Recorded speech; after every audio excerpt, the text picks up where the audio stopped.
tad viņi izrādās ir daudz un visu cieņu ministru kabinetam, dāmas un kungi, šī ideja dzīma ziemā, kad neviens par ražas laiku vēl nedomā. Mēs kopā šī gada laikā strādāsim, lai Latvijas lauksaimnieki saņemtu vairāk nekā 54% no vidējā. Mums šo lietu vajadzēja darīt 10 gadus jau atpakaļ, jo mūsu Eiropas solīja, mēs noticējām, nesanāca. Tagad mēs esam sapratuši, ka bez darba nekas nebūs. Līdz ar to mēs esam atraduši dārzeņus arī šeit uz Rīgu pie ministra kabineta.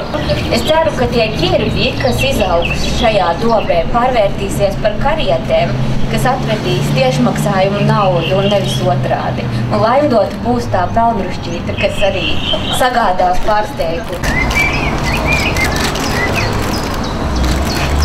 Mums tagad gabaliņi jāgriež. Lauksaimnieki, mēs...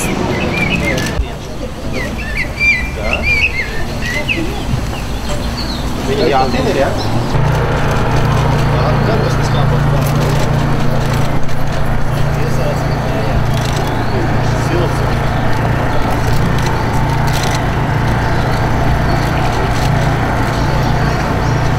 Kungi, kad jūs esat galā, tad atgriežties, jo mums ir vēl svarīga lieta.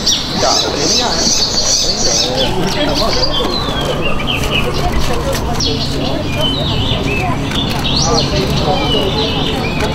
Investīšanas jau neaug.